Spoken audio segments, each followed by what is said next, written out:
ನಮಸ್ಕಾರ ಸ್ನೇಹಿತರೆ.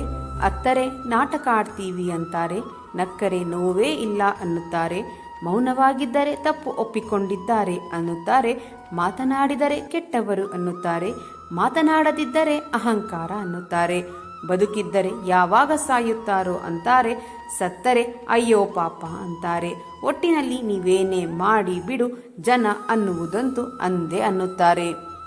ಬೇರೆಯವರಿಗೆ ಬೈಯುವಾಗ ತಿಳಿದುಕೊಳ್ಳಬೇಕು ನಮ್ಮ ಬಾಯಿಯೇ ಹೊಲಸಾಗುವುದೆಂದು. ಬೇರೆಯವರ ಮನೆಯ ಹೆಣ್ಣು ಮಕ್ಕಳ ಬಗ್ಗೆ ಮಾತನಾಡುವಾಗ ತಿಳಿಯಬೇಕು ನಮ್ಮ ಮನೆಯಲ್ಲಿಯೂ ಹೆಣ್ಣು ಮಕ್ಕಳಿದ್ದಾರೆ ಎಂದು. ಬೇರೆಯವರ ಜೀವನದ ಬಗ್ಗೆ ಮಾತನಾಡುವಾಗ ತಿಳಿದುಕೊಳ್ಳಬೇಕು ನಾಳೆ ನಮ್ಮ ಜೀವನದಲ್ಲಿ ಏನಾಗುತ್ತದೆಯೋ ಎಂದು. ಅನ್ನುವವರನ್ನು ಅನ್ನಲು ಬಿಟ್ಟು ಬದುಕಿಬಿಡು. ಯಾರಲ್ಲಿ ಕೋಪ ಮತ್ತು ಅಹಂಕಾರಗಳೆಂಬ ಎರಡು ಗುಣಗಳಿದೆಯೋ ಅವರಿಗೆ ಶತ್ರುಗಳ ಅಗತ್ಯವೇ ಇಲ್ಲ. ಅವರನ್ನು ನಾಶ ಮಾಡಲು ಆ ಎರಡು ಗುಣಗಳೇ ಸಾಕು. ಮಾಡುವ ತಪ್ಪಿಗೆ ಕ್ಷಮೆ ಇರಲಿ. ಪ್ರತಿ ಬಾರಿಯೂ ತಪ್ಪು ತಪ್ಪಾಗಿರುವುದಿಲ್ಲ, ಮೋಸವೂ ಆಗಿರಬಹುದು. ಪ್ರತಿ ಬಾರಿಯೂ ಕ್ಷಮಿಸುವ ಬದಲು ಪದೇ ಪದೇ ಆಗುವ ತಪ್ಪುಗಳ ಬಗ್ಗೆ ಗಮನವಿರಲಿ. ಆಕಸ್ಮಿಕವಾಗಿ ತಪ್ಪಾದಲ್ಲಿ ಕ್ಷಮಿಸಿ, ಪ್ರೇರೇಪಿತವಾಗಿ ತಪ್ಪಾದಲ್ಲಿ ಯೋಚನೆ ಮಾಡಿ ನಿರ್ಧಾರ ತೆಗೆದುಕೊಳ್ಳಿ. ಮನುಷ್ಯ ಐಶ್ವರ್ಯವಂತನಾಗಲು ಹೋಗಿ ಆರೋಗ್ಯವನ್ನು ಕಳೆದುಕೊಳ್ಳುತ್ತಾನೆ, ಮತ್ತೆ ಅದೇ ಆರೋಗ್ಯವನ್ನು ಪುನಃ ಪಡೆಯಲು ಐಶ್ವರ್ಯವನ್ನು ಕಳೆದುಕೊಳ್ಳುತ್ತಾನೆ. ಜೀವನದ ಈ ಹೋರಾಟದಲ್ಲಿ ಕೊನೆಗೆ ಎರಡನ್ನೂ ಕಳೆದುಕೊಳ್ಳುತ್ತಾನೆ. ಇಷ್ಟೇ ಜೀವನ. ಬದುಕಿನಲ್ಲಿ ಏನೇ ನಡೆದರೂ ಒಳ್ಳೆಯದೇ. ವರ್ತಮಾನದಲ್ಲಿ ಏನಾಗುತ್ತಿದೆಯೋ ಅದೆಲ್ಲವೂ ಉತ್ತಮವಾಗಿಯೇ ನಡೆಯುತ್ತಿದೆ. ಮುಂದೆ ಏನಾಗುವುದು ಅದು ಕೂಡ ಚೆನ್ನಾಗಿರುತ್ತದೆ. ಭವಿಷ್ಯದ ಬಗ್ಗೆ ಚಿಂತಿಸಬೇಡಿ, ವರ್ತಮಾನದಲ್ಲಿ ಜೀವಿಸಿ. ತಪ್ಪುಗಳನ್ನು ಹುಡುಕುತ್ತಾ ಹೊರಟರೆ ಎಲ್ಲರಲ್ಲಿಯೂ ಸಿಗುತ್ತದೆ. ವ್ಯಕ್ತಿ ಬೇಕು ಎಂದರೆ ಸಣ್ಣ ಪುಟ್ಟ ತಪ್ಪುಗಳನ್ನು ಬಿಟ್ಟು ಬಿಡಬೇಕು. ಕಾಡುವ ಬಡತನ ನಾಳೆ ಹೋಗಬಹುದು, ಇಲ್ಲದ ಸಿರಿತನ ಮುಂದೆ ಬರಬಹುದು. ಆದರೆ ಒಮ್ಮೆ ಕಳೆದುಕೊಂಡ ನಂಬಿಕೆ, ವಿಶ್ವಾಸ, ಪ್ರೀತಿ ಮತ್ತೆ ಬರುವುದಿಲ್ಲ. ದುಡಿದರೆ ಜಗತ್ತಿನಲ್ಲಿ ಎಲ್ಲಿ ಬೇಕಾದರೂ ಜಾಗ ತೆಗೆದುಕೊಳ್ಳಬಹುದು. ಆದರೆ ಸ್ಮಶಾನದಲ್ಲಿ ಜಾಗ ತೆಗೆದುಕೊಳ್ಳಬೇಕಾದರೆ ಜೀವ ಕೊಟ್ಟು ತಗೋಬೇಕು. ಇದೇ ಈ ಸೃಷ್ಟಿಕರ್ತನ ನಿಯಮ. ಹೊರಗಿನ ಅಲಂಕಾರಕ್ಕಿಂತ ಒಳಗಿರುವ ಗುಣ ಮುಖ್ಯ. ಜೇನು ತುಂಬಿದ ಚಿನ್ನದ ಪಾತ್ರೆಗಿಂತ ಜೇನು ತುಂಬಿದ ಮಣ್ಣಿನ ಮಡಿಕೆ ಹೆಚ್ಚು ಮೌಲ್ಯಯುತ. ದೀಪ ಶ್ರೀಮಂತನ ಮತ್ತು ಬಡವನ ಮನೆಯಲ್ಲಿ ಎಷ್ಟು ಬೆಳಕನ್ನು ಕೊಡಬೇಕೋ ಅಷ್ಟೇ ಬೆಳಕನ್ನು ಕೊಡುತ್ತದೆ. ನಮ್ಮ ಸ್ವಭಾವ ಕೂಡ ದೀಪದಂತೆಯೇ ಇರಬೇಕು. ಎಲ್ಲಿ ಹೋದರೂ ಹೇಗೆ ಇದ್ದರೂ ನಮ್ಮತನ ಹಾಗೂ ನಮ್ಮನ್ನು ನಂಬಿದವರನ್ನು ನೋಯಿಸದಂತೆ ನೋಡಿಕೊಳ್ಳಬೇಕು. ತಾಯಿ ತನ್ನ ಮಗುವಿನ ಒಳಿತಿಗಾಗಿ ಹೇಗೆ ಶಿಕ್ಷೆ ಕೊಡುತ್ತಾಳೋ ಹಾಗೆ ಭಗವಂತನು ನಮ್ಮ ಉದ್ಧಾರಕ್ಕಾಗಿ ಸ್ವಲ್ಪ ದುಃಖವನ್ನು ಕೊಡುತ್ತಾನೆ. ಇದು ಶಿಕ್ಷೆಯಲ್ಲ, ಶಿಕ್ಷಣ. ದುಃಖದಲ್ಲಿದ್ದಾಗ ಕರೆಯದೆ ಹೋಗಬೇಕು, ಸಂತೋಷಕ್ಕೆ ಕರೆದರೆ ಮಾತ್ರ ಹೋಗಬೇಕು. ಸ್ನೇಹಿತರೆ, ನೀವು ಮಾಡುವ ಕರ್ಮದ ಮೇಲೆ ನಂಬಿಕೆ ಇಡಿ, ನಿಮ್ಮ ರಾಶಿಗಳ ಮೇಲಲ್ಲ. ಏಕೆಂದರೆ ರಾಮ ಹಾಗೂ ರಾವಣ ಇಬ್ಬರದ್ದು ಒಂದೇ ರಾಶಿಯಾಗಿತ್ತು. ಅವರವರ ಕರ್ಮ ಅವರವರು ಅನುಭವಿಸಿದರು. ಕಷ್ಟಕ್ಕೆ ಕೇಳದೆ ಕೊಡಬೇಕು, ಇಷ್ಟಕ್ಕೆ ಕೇಳಿದರಷ್ಟೇ ಕೊಡಬೇಕು. ಇದೇ ಎಂದು ತೋರಿಸಬಾರದು, ಹಾಗೆಯೇ ಇಲ್ಲವೆಂದು ಸಾರಲು ಬಾರದು. ಇದ್ದು ಇಲ್ಲದಂತೆ ಇರಬೇಕು. ತಂದೆಯ ಕೋಪ ದಾರಿ ತೋರಿಸುತ್ತದೆ, ತಾಯಿಯ ಕೋಪ ಹೊಟ್ಟೆ ತುಂಬಿಸುತ್ತದೆ, ಗುರುವಿನ ಕೋಪ ವಿದ್ಯೆ ಕಲಿಸುತ್ತದೆ, ಶತ್ರುವಿನ ಕೋಪ ಫಲ ಕಲಿಸುತ್ತದೆ. ಹೆಚ್ಚಾಗಿ ಕೋಪ ಮಾಡಿಕೊಳ್ಳುವವರ ಹೃದಯದಲ್ಲಿ ಪ್ರೀತಿ ತುಂಬಿರುತ್ತದೆ. ಜೀವನದಲ್ಲಿ ಕೆಟ್ಟ ದಿನಗಳು ಶಾಶ್ವತವಲ್ಲ, ಅದನ್ನು ಸಮಾಧಾನವಾಗಿ ತೆಗೆದುಕೊಳ್ಳಿ. ಭಯಪಡಬೇಡಿ. ಇಲ್ಲಿ ನಾನು ಯಾರಿಗೂ ಬೇಡವಾದೆ ಎಂದು ಅಳಬೇಡಿ. ನೀನು ಎಲ್ಲರಿಗೂ ಬೇಕಾದ ಸಮಯವು ಬಂದೇ ಬರುತ್ತದೆ, ಎಲ್ಲರಿಗೂ ತಿಳಿಯುತ್ತದೆ. ತಾಳ್ಮೆ ಇರಲಿ. ಸಿಹಿ ನೀರನ್ನು ತುಂಬಿಕೊಂಡಿರುವ ಬಾವಿ ಮೌನವಾಗಿ ಇರುತ್ತದೆ. ಅದೇ ಉಪ್ಪು ನೀರಿನಿಂದ ಇರುವ ಸಮುದ್ರ ಆರ್ಭಟಿಸುತ್ತಲೇ ಇರುತ್ತದೆ. ಅದೇ ರೀತಿ ಅಜ್ಞಾನಿ ಗರ್ಜಿಸುತ್ತಲೇ ಇರುತ್ತಾನೆ, ಜ್ಞಾನಿ ಮೌನವಾಗಿರುತ್ತಾನೆ. ನೀವು ಮನೆಯಿಂದ ತೆಗೆದುಕೊಂಡು ಹೋದ ಬಾಳೆಹಣ್ಣು ಬರೀ ಬಾಳೆಹಣ್ಣಾಗಿತ್ತು. ಅದೇ ಹಣ್ಣು ದೇವರ ಗುಡಿ ಒಳಗೆ ಇಟ್ಟು ಹೊರತಂದಾಗ ಪ್ರಸಾದವಾಯಿತು. ಹಣ್ಣು ಬದಲಾಗಲಿಲ್ಲ, ನೋಡುವ ಕಣ್ಣು ಬದಲಾಯಿತು. ಹಾಗಾಗಿ ದೃಷ್ಟಿ ಸರಿಯಿದ್ದರೆ ಸೃಷ್ಟಿಯಲ್ಲಿ ಎಲ್ಲವೂ ಸರಿಯಾಗಿಯೇ ಇರುತ್ತದೆ. ಪ್ರಾರ್ಥನೆ ಫಲಿಸುತ್ತೆ ಎನ್ನುವುದು ಎಷ್ಟು ಸತ್ಯವೋ ಶಾಪವು ಫಲಿಸುತ್ತದೆ ಎನ್ನುವುದು ಅಷ್ಟೇ ಸತ್ಯ. ದಯವಿಟ್ಟು ಯಾರಿಗೂ ನೋವು ನೀಡುವ ಮುನ್ನ ಒಂದೇ ಒಂದು ಸಾರಿ ಆ ನೋವಿನ ಬಗ್ಗೆ ಯೋಚಿಸಿ. ನಿಮ್ಮಲ್ಲಿ ಬಲವಿದೆ ಎಂದು ಅಹಂಕಾರ ಪಡಬೇಡಿ, ಏಕೆಂದರೆ ಕಲ್ಲು ನೀರಿನಲ್ಲಿ ಬಿದ್ದಾಗ ಅದರ ಭಾರದಿಂದಲೇ ಅದು ಮುಳುಗುತ್ತದೆ. ಜೀವನದಲ್ಲಿ ಯಾವ ತಪ್ಪಿನಿಂದ ಮನುಷ್ಯ ಏನು ಕಲಿಯುವುದಿಲ್ಲವೋ ಅದೇ ಆ ಮನುಷ್ಯನ ಅತಿದೊಡ್ಡ ತಪ್ಪು. ಮುಳುಗಿದ ಸೂರ್ಯ ಮತ್ತೆ ಹುಟ್ಟುವುದು ಎಷ್ಟು ಸತ್ಯವೋ, ಮೋಸಕ್ಕೆ ಸೋತವರು ಮತ್ತೆ ಗೆಲ್ಲುವುದು ಅಷ್ಟೇ ಸತ್ಯ. ಮನಸ್ಸಿಟ್ಟು ಕಲಿತ ಅಕ್ಷರ, ಮೈ ಬಗ್ಗಿಸಿ ದುಡಿದು ತಿನ್ನುವ ಅನ್ನ, ಕಷ್ಟಪಟ್ಟು ಗಳಿಸಿದ ಸಂಪಾದನೆ, ಎತ್ತದಿಂದ ಮಾಡುವ ದೈವಭಕ್ತಿ ಯಾರನ್ನು ಯಾವತ್ತೂ ಕೈ ಬಿಡುವುದಿಲ್ಲ. ನಿನ್ನ ಪರಿಸ್ಥಿತಿ ಕೆಟ್ಟಿರುವಾಗ ದೇವರನ್ನು ಬಲವಾಗಿ ನಂಬಿ, ಏಕೆಂದರೆ ಸಮಯಕ್ಕೆ ಕಲ್ಲಿದ್ದಲನ್ನು ವಜ್ರವನ್ನಾಗಿ ಪರಿವರ್ತಿಸುವ ಶಕ್ತಿ ಇದೆ. ಪರಮಾತ್ಮನಿಗೆ ಭಿಕ್ಷುಕನನ್ನು ರಾಜನನ್ನಾಗಿಸುವ ಸಾಮರ್ಥ್ಯವಿದೆ. ಸಾಮಾನ್ಯವಾಗಿ ಎಲ್ಲರೂ ಹೇಳುತ್ತಾರೆ, ಮನುಷ್ಯ ಖಾಲಿ ಕೈಯಲ್ಲಿ ಬರುತ್ತಾನೆ, ಖಾಲಿ ಕೈಯಲ್ಲಿ ಹೋಗುತ್ತಾನೆ ಎಂದು. ಆದರೆ ಮನುಷ್ಯ ಬರುವಾಗ ಭಾಗ್ಯದ ಜೊತೆ ಬರುತ್ತಾನೆ, ಹೋಗುವಾಗ ಕರ್ಮದ ಫಲ ಕೊಂಡು ಹೋಗುತ್ತಾನೆ. ಒಬ್ಬರ ಸರಳ ಸ್ವಭಾವ ಅವರ ಬಲಹೀನತೆ ಅಲ್ಲ. ಪ್ರಪಂಚದಲ್ಲಿ ನೀರಿಗಿಂತ ಸರಳ ಯಾವುದೂ ಇಲ್ಲ, ಆದರೆ ಅದರ ರಭಸಕ್ಕೆ ಎಲ್ಲವನ್ನು ಸೋಲಿಸುವ ಸಾಮರ್ಥ್ಯವಿದೆ. ಪ್ರಪಂಚದಲ್ಲಿ ಯಾರಿಗೂ ದುಃಖವಿರುವುದಿಲ್ಲ, ಎಲ್ಲರೂ ಬೇರೆಯವರ ಸುಖವನ್ನು ನೋಡಿ ದುಃಖಿಗಳಾಗುತ್ತಾರೆ ಅಷ್ಟೇ. ಜೀವನದಲ್ಲಿ ಕೆಲವೊಮ್ಮೆ ಆಗುವ ಬದಲಾವಣೆಗಳಿಗೆ ಹೆದರಬೇಡಿ. ಬದಲಾವಣೆ ನಿಸರ್ಗದ ನಿಯಮವಾಗಿದೆ. ನೀವು ಬದಲಾವಣೆಗಳಿಗೆ ಸದಾ ಕಾಲ ಸಿದ್ಧರಾಗಿರಬೇಕು.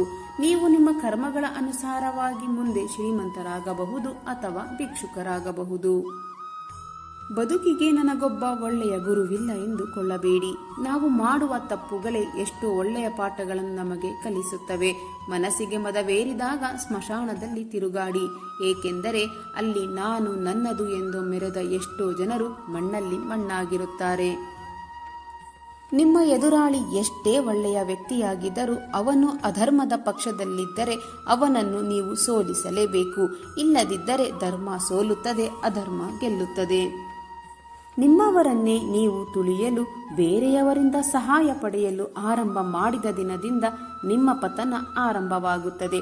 ತಪ್ಪುಗಳಿಂದ ಕಲಿಯುವುದು ಎಷ್ಟು ಮುಖ್ಯವೋ, ಆ ತಪ್ಪಿನಿಂದ ಎದುರಾದ ಕಹಿ ಘಟನೆಗಳನ್ನು ಮರೆತು ಬಿಡುವುದು ಸಹ ಅಷ್ಟೇ ಮುಖ್ಯ. ನಿಮ್ಮ ಗುರಿ ಅಧಿಕವಾದಷ್ಟು ನೀವು ಅಹಂಕಾರಿಯಾಗುತ್ತಾ ಹೋದರೆ ಆ ಜ್ಞಾನ ವಿಷದಂತೆ ಕೆಲಸ ಮಾಡುತ್ತದೆ. ನಿಮ್ಮ ಜ್ಞಾನ ಅಧಿಕವಾದಷ್ಟು ನೀವು ವಿನಮ್ರರಾಗುತ್ತಾ ಬಂದರೆ ಆ ಜ್ಞಾನ ಅಮೃತವಾಗುತ್ತದೆ. ನಿಮ್ಮ ಗುರಿಯನ್ನು ಸಾಧಿಸಲು ನೀವು ವಿಫಲರಾದರೆ ತಂತ್ರವನ್ನು ಬದಲಾಯಿಸಿ, ನಿಮ್ಮ ಗುರಿಯನ್ನಲ್ಲ. ಎಲ್ಲಿ ಯಾರ ಹೆಸರಿನ ಅನ್ನವಿರುವುದೋ ಸಮಯ ಅವರನ್ನು ಅಲ್ಲಿಗೆ ಕರೆದುಕೊಂಡು ಹೋಗುತ್ತದೆ. ಯಾರೂ ಕೂಡ ಯಾರೋ ಕೊಟ್ಟಿದ್ದನ್ನು ತಿನ್ನುವುದಿಲ್ಲ, ತನ್ನ ಅದೃಷ್ಟದಲ್ಲಿ ಇರುವುದನ್ನೇ ತಿನ್ನುತ್ತಾರೆ. ಜೀವನದಲ್ಲಿ ಒಂಟಿಯಾದೆ ಎಂದು ಕೊರಗಬೇಡಿ. ಸೂರ್ಯನು ಒಂಟಿ, ಚಂದ್ರನು ಒಂಟಿ, ಆದರೆ ಜಗಕ್ಕೆ ಬೆಳಕು ನೀಡುತ್ತಿಲ್ಲವೇ? ಒಂಟಿಯಾದಾಗಲೇ ನೀನು ಏನು ಎಂದು ಅರ್ಥವಾಗುವುದು, ನಿನ್ನ ಸಾಮರ್ಥ್ಯ ಎಷ್ಟು ಎಂದು ನಿನಗೆ ತಿಳಿಯುವುದು. ಸೂರ್ಯ ಚಂದ್ರರಂತೆ ನೀ ಜಗತ್ತಿಗೆ ಬೆಳಕು ನೀಡುವುದು ಬೇಡ. ನಿನ್ನ ಬದುಕಿಗೆ ನೀ ಬೆಳಕಾಗು ಸಾಕು, ಆಗ ನಿನ್ನ ಬದುಕು ಧನ್ಯ. ಜೀವನದಲ್ಲಿ ಸತ್ಯದ ದಾರಿಯಲ್ಲಿಯೇ ಹೋಗು. ನೀನು ನಡೆಯುವಾಗ ಎಡವಿ ಪಾತಾಳಕ್ಕೆ ಬಿದ್ದರೂ ನಿನ್ನನ್ನು ಮೇಲೆತ್ತಲು ಭಗವಂತ ಬಂದೇ ಬರುತ್ತಾನೆ. ಜೀವನದಲ್ಲಿ ನೀನು ಯಾರಿಗೆ ಏನೇನೋ ಕೊಟ್ಟೆ ಎಂದು ಅಹಂಕಾರ ಪಡಬೇಡ. ಯಾರಿಗೆ ಗೊತ್ತು ನೀನು ಕೊಡುತ್ತಿರುವೆಯೋ ಅಥವಾ ಹಳೆಯ ಜನ್ಮದ ಸಾಲ ತೀರಿಸುತ್ತಿರುವೆಯೋ ಎಂದು. ಜೀವನದಲ್ಲಿ ಯಾರು ಜೊತೆಗೆ ಇರುತ್ತಾರೋ ಇಲ್ಲವೋ ಗೊತ್ತಿಲ್ಲ, ಆದರೆ ನಾವು ಮಾಡಿದ ಪಾಪ ಪುಣ್ಯ ನಮ್ಮನ್ನು ಹಿಂಬಾಲಿಸದೆ ಬಿಡುವುದಿಲ್ಲ. ಯಾವುದೇ ಒಬ್ಬ ಮನುಷ್ಯನ ಸಮಯ ಮತ್ತು ಪರಿಸ್ಥಿತಿ ನೋಡಿ ನಿಂದನೆಯನ್ನು ಮಾಡಬೇಡಿ, ಏಕೆಂದರೆ ಅವರ ಸಮಯ ಯಾವಾಗ ಬೇಕಾದರೂ ಬದಲಾಗಬಹುದು. ನೀವು ಶಕ್ತಿಶಾಲಿಗಳಾಗಿರಬಹುದು, ಆದರೆ ಸಮಯ ಎಲ್ಲರಿಗಿಂತ ಶಕ್ತಿಶಾಲಿ ಆಗಿರುತ್ತದೆ. ಹಾಗಾಗಿ ಯಾರನ್ನು ಕೀಳಾಗಿ ನೋಡಬೇಡಿ. ಜೀವನವೆಂದರೆ ಬರೀ ನಮಗಾಗಿ ಬದುಕುವುದಲ್ಲ ಸ್ನೇಹಿತರೆ. ನಾವು ಬದುಕಿ ಇನ್ನೊಬ್ಬರನ್ನು ಬದುಕಲು ಬಿಡುವುದೇ ನಿಜವಾದ ಜೀವನ. ಆಗಲೇ ಬದುಕಿದ್ದು ಸಾರ್ಥಕ. ಬೇರೆಯವರ ಜೀವನದ ಜೊತೆ ಪೈಪೋಟಿಗೆ ಇಳಿಯುವುದನ್ನು ಬಿಟ್ಟುಬಿಡಿ. ಅದರಿಂದ ಏನೂ ಪ್ರಯೋಜನವಿಲ್ಲ. ಅದರ ಬದಲು ನಿಮ್ಮ ಜೀವನದ ಜೊತೆಗೆ ನೀವೇ ಪೈಪೋಟಿಗೆ ನಿಲ್ಲಿ. ಗೆದ್ದರೆ ಸಂತೋಷ, ಸೋತರೆ ಅದು ನಿಮ್ಮ ಜೀವನವನ್ನು ಇನ್ನಷ್ಟು ಗಟ್ಟಿ ಮಾಡುತ್ತದೆ ಅಷ್ಟೇ. ಬಡವನು ಬೆಳೆಸಿದ ಮರವನ್ನು ಕಡಿಯಬೇಡಿ. ಗುರುಗಳು ಕಲಿಸಿದ ಅಕ್ಷರಗಳನ್ನು ಮರೆಯಬೇಡಿ. ತಾಯಿ ಕಲಿಸಿದ ಸಂಸ್ಕೃತಿಯನ್ನು ತುಳಿಯಬೇಡಿ. ಇತರರಿಗೆ ಪ್ರೇರಣೆಯಾಗಿ ಬದುಕಬೇಕು. ಇತರರನ್ನು ಧೋರಣೆ ಮಾಡಿ ಬದುಕುವುದಲ್ಲ, ಇತರರ ನಂಬಿಕೆಯನ್ನು ಗಳಿಸಿ ಬದುಕಬೇಕು. ಇತರರ ನಂಬಿಕೆಯನ್ನೇ ಅಳಿಸಿ ಬದುಕುವುದಲ್ಲ. ಉರಿಯುವ ಸೂರ್ಯನನ್ನೇ ಮಾಯವಾಗುವ ಥರ ಮೋಡಗಳು ಮರೆಮಾಡಬೇಕಾದರೆ ನಮ್ಮಲ್ಲಿರುವಂತಹ ನೋವುಗಳನ್ನು ಮರೆಸುವ ಶಕ್ತಿ ನಗುವಿಗೆ ಇರುವುದಿಲ್ಲವೇ? ನಗುತ್ತಾ ಜೀವಿಸಿದರೆ ನೋವಿನ ಭಾರ ಕಡಿಮೆಯಾಗುತ್ತದೆ. ಹೆಂಡತಿಯಾದವಳಿಗೆ ಆಸೆ ಇರಬೇಕು, ಆದರೆ ಗಂಡನ ಶಕ್ತಿ ಮೀರಿದ ಅತಿಯಾಸೆ ಇರಬಾರದು. ಗಂಡನಿಗೆ ಅಹಂಕಾರ ಇರಬೇಕು ನಿಜ, ಆದರೆ ಹೆಂಡತಿನ ನೋವು ಮಾಡುವಷ್ಟು ದುರಹಂಕಾರ ಇರಬಾರದು. ಗಂಡ ಹೆಂಡತಿ ಇಬ್ಬರಿಗೂ ಸ್ವಾಭಿಮಾನ ಇರಬೇಕು. ಹಾಗೆಯೇ ಒಬ್ಬರಿಗೊಬ್ಬರು ತಮ್ಮವರೆಂಬ ಅಭಿಮಾನವೂ ಇರಬೇಕು. ಜೀವನದಲ್ಲಿ ಯಾರನ್ನಾದರೂ ನಂಬಿ, ಆದರೆ ನಂಬುವುದಕ್ಕಿಂತ ಮೊದಲು 10 ಸಲ ಯೋಚಿಸಿ. ಏಕೆಂದರೆ ಕೆಲವೊಂದು ಸಲ ನಮ್ಮ ಸ್ವಂತ ಹಲ್ಲು ನಮ್ಮ ನಾಲಿಗೆಯನ್ನೇ ಕಚ್ಚಿಬಿಡುತ್ತದೆ. ಹಲವು ಬಾರಿ ನಮ್ಮ ಜೀವನದಲ್ಲಿ ನಮಗೆ ನಾವೇ ಮಾಡಿಕೊಳ್ಳುವ ದೊಡ್ಡ ಮೋಸ ಏನು ಎಂದರೆ ಸ್ನೇಹಿತರೆ, ನಮ್ಮ ಭಾವನೆಗಳಿಗೆ ಸ್ಪಂದಿಸದೇ ಇರೋ ವ್ಯಕ್ತಿಗಳಿಗೆ ನಮ್ಮ ಅಮೂಲ್ಯವಾದ ಪ್ರೀತಿ, ಕಾಳಜಿ, ಕಣ್ಣೀರು ಹಾಗೂ ಮುಖ್ಯವಾಗಿ ಸಮಯವನ್ನು ಮೀಸಲಿಡುವುದು. ನೆನಪಿಟ್ಟುಕೊಳ್ಳಿ ಸ್ನೇಹಿತರೆ, ಪ್ರೀತಿ ಮತ್ತು ಸ್ನೇಹ ತುಂಬ ಅಮೂಲ್ಯವಾದವು. ಅವುಗಳನ್ನು ಯೋಗ್ಯತೆ ಇದ್ದವರಿಗೆ ಮಾತ್ರ ಕೊಡಿ. ಯೋಗ್ಯತೆ ಇಲ್ಲದವರಿಗೆ ಕೊಟ್ಟರೆ ಅವುಗಳಿಗಿರುವ ಮೌಲ್ಯ ನಾವೇ ಕಡಿಮೆ ಮಾಡಿದಂತೆ ಆಗುತ್ತದೆ. ಜೀವನದಲ್ಲಿ ಬದುಕಿದರೆ ಹೀಗೆ ಬದುಕಬೇಕು. ನಮ್ಮನ್ನು ಕಳೆದುಕೊಂಡವರಿಗೆ ಪಶ್ಚಾತ್ತಾಪ ಪಡುವಂತೆ ಇರಬೇಕು. ನಮ್ಮನ್ನು ಉಳಿಸಿಕೊಂಡವರಿಗೆ ಅದೃಷ್ಟ ಎನ್ನುವ ರೀತಿ ಬದುಕಬೇಕು. ನಿಮಗೆ ಸಿಗುವ ಪಾಲನ್ನು ಕೇಳಿ ನೋಡಿ. ಎಲ್ಲ ಸಂಬಂಧಗಳ ನಿಜವಾದ ಮುಖವಾಡ ಕಳಚಿ ಬೀಳುತ್ತದೆ. ಹಾಗೆಯೇ ನಿಮಗೆ ಸಿಗುವ ಪಾಲನ್ನು ಬಿಟ್ಟು ನೋಡಿ. ಎಲ್ಲ ಮುಳ್ಳುಗಳಂತಿರುವ ಸಂಬಂಧಗಳು ಗುಲಾಬಿ ಹೂಗಳಾಗಿ ಬಿಡುತ್ತವೆ. ನಮ್ಮ ಸುತ್ತಮುತ್ತ 1000 ಸಂಬಂಧಗಳು ಇರುವುದಕ್ಕಿಂತ ನಮ್ಮನ್ನು ಅರ್ಥ ಮಾಡಿಕೊಳ್ಳುವ ಒಂದು ಸಂಬಂಧ ಜೊತೆಗಿದ್ದರೆ ಸಾಕು. ಆ ಜೀವನ ಸ್ವರ್ಗವಾಗಿರುತ್ತದೆ. ಎಲ್ಲ ಸಮಯದಲ್ಲೂ ನೀವು ದುಡ್ಡು ಉಳಿಸಬಹುದು, ಆದರೆ ಎಲ್ಲ ಸಮಯದಲ್ಲೂ ನಿಮ್ಮನ್ನು ದುಡ್ಡು ಉಳಿಸಲಾರದು. ನೆನಪಿರಲಿ, ತಕ್ಕಡಿಯ ಎರಡೂ ಕಡೆ ಸಮವಾಗಿ ನಿಲ್ಲಬೇಕಾದರೆ ತೂಕ ಸರಿಸಮವಾಗಿರಬೇಕು. ಹಾಗೆಯೇ ಸಂಸಾರ ಸಂತೋಷದಿಂದ ಇರಬೇಕಾದರೆ ಗಂಡ ಹೆಂಡತಿ ಇಬ್ಬರು ಪ್ರೀತಿ, ವಾತ್ಸಲ್ಯ, ನಂಬಿಕೆಯಲ್ಲಿ ಸರಿಸಮಾನರಾಗಿರಬೇಕು. ವರವನ್ನಾಗಲಿ ಶಾಪವನ್ನಾಗಲಿ ದೇವರು ಕೊಡುವುದಿಲ್ಲ, ಅವಕಾಶಗಳನ್ನು ಮಾತ್ರ ಕಲ್ಪಿಸುತ್ತಾನೆ. ಅದನ್ನು ವರವೋ ಶಾಪವೋ ಆಗಿ ಪರಿವರ್ತಿಸಿಕೊಳ್ಳುವುದು ನಿಮ್ಮ ಕೈಯಲ್ಲಿದೆ. ಚುಚ್ಚು ಮಾತುಗಳಿಗೆ ಕುಗ್ಗಿ ಸೋಲದಿರಿ ಸ್ನೇಹಿತರೆ. ಮುಳ್ಳುಗಳಿಗೆ ಚುಚ್ಚುವುದಕ್ಕೆ ಮಾತ್ರ ಗೊತ್ತು. ನಾವು ಮುಳ್ಳುಗಳಿಂದ ರಕ್ಷಣೆ ಪಡೆಯಲು ಚಪ್ಪಲಿಯನ್ನು ಧರಿಸುತ್ತೇವೆ. ಹಾಗೆಯೇ ಚುಚ್ಚು ಮಾತುಗಳಿಗೆ ನಮ್ಮ ಮೌನವನ್ನು ಧರಿಸಬೇಕಾಗುತ್ತದೆ. ಸ್ನೇಹಿತರೆ, ಇಂದಿನ ಈ ನನ್ನ ವಿಡಿಯೋ ನಿಮ್ಮ ಮನಸ್ಸಿಗೆ ಸ್ವಲ್ಪವಾದರೂ ಪ್ರೇರಣೆ ನೀಡಿದರೆ ವಿಡಿಯೋಗೆ ಒಂದು ಲೈಕ್ ಮಾಡಿ ನಿಮ್ಮ ಅಭಿಪ್ರಾಯವನ್ನು ಕಾಮೆಂಟ್ ಬಾಕ್ಸ್ನಲ್ಲಿ ಹಂಚಿಕೊಳ್ಳಿ. ನೀವು ಇನ್ನೂ ನನ್ನ ಚಾನಲನ್ನು ಸಬ್ಸ್ಕ್ರೈಬ್ ಮಾಡಿಕೊಂಡಿಲ್ಲ ಎಂದರೆ ದಯವಿಟ್ಟು ಈಗಲೇ ನನ್ನ ಚಾನಲನ್ನು ಸಬ್ಸ್ಕ್ರೈಬ್ ಮಾಡಿಕೊಳ್ಳಿ. ಮುಂದಿನ ವಿಡಿಯೋದಲ್ಲಿ ಇದೇ ರೀತಿಯ ಹೊಸ ಮೋಟಿವೇಶನಲ್ ಮಾಹಿತಿಯೊಂದಿಗೆ ಭೇಟಿಯಾಗೋಣ. ಅಲ್ಲಿಯವರೆಗೆ ಸಕಾರಾತ್ಮಕವಾಗಿ ಯೋಚಿಸಿ ಸಂತೋಷವಾಗಿ ಬಾಳಿರಿ. ಧನ್ಯವಾದಗಳು.